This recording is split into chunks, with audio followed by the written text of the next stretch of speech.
Good morning guys! So ayan, nakapaglinis na kami at ngayon naman ay magtatapon kami ng mga pagkain na dapat itapon at ibibigay namin yung mga pagkain na pwede pang kainin dito sa mga tagalinis dito sa villa. So ayan, at ito si Eric, napakalungkot talaga guys dito at nakikita namin talagang may luha-luha siya. Wala siya talagang gana, nakikita nyo naman nakahiga lang talaga siya. Ramdam ko yung nakikita ko sa mata niya talaga yung lungkot. So ayan guys, maglinis muna kami dito sa taas. Si Madam at tulog pa kasi pag nag-impake yun, konti lang naman na i-impake sa kanya. So yung iba tapos na. Kailangan namin na maging mabilis na kumilos ngayon kasi last minute kapag nag-impake ng mga makeup yon. Eto nga, at nagising na si Madam, magliligpit ako muna dito sa kwarto niya kasi mas maganda kapag malinis na dito sa bahay pagdating namin, para kung ano yung dala namin, yun na lang yung liligpitin namin.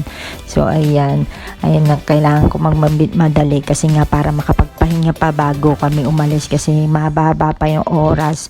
Nag-aantay lang si Madam ng ilang oras na bago kami umalis, bago siya mag-impake kasi isang oras bago alis namin sa kaya nag-iimpake. So ayan, ibababa na namin yung mga gamit niya kasi ito tapos na lahat to dahil mamaya flight na namin mga 7 o'clock, kailangan makaalis na kami. Sabi ni sir, kailangan namin paalalahanan si Madam kasi lagi nakakalimutan niya. So ayan, binalutan na namin lahat ng mga dapat balutan dito kasi baka nga malikabukan dahil buwan kami mawawala.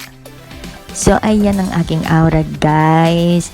Diba pak na pak si Inday kasi hindi nga kasama si Maldita at si Sir, kaya hindi ako masyadong nahiya magpumorma kasi minsan porma ako, pormang Inday lang. So ayan guys, aalis na kami, waiting na lang kami kay Madam.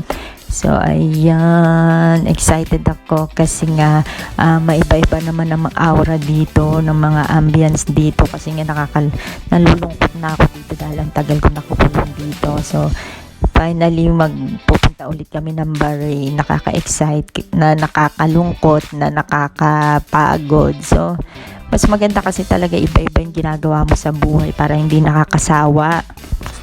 Kaya naman kahit nakaka-stress doon, ayan, excited pa rin kami kasi nga, ayan, makakawala kami dito sa loob ng bahay na to kasi syempre araw-araw ka nandito. So ayun guys, paalis na kami. Ayan, waiting na lang kami sa driver, papunta na kami ng airport. At dumating na nga yung driver. Yan, dalawang sasakyan yung inarkila ni Madam papunta ng airport kasi sa sobrang daming gamit niya.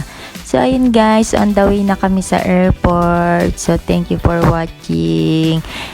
Meron pa akong susunod na video, panoorin nyo. Bye guys!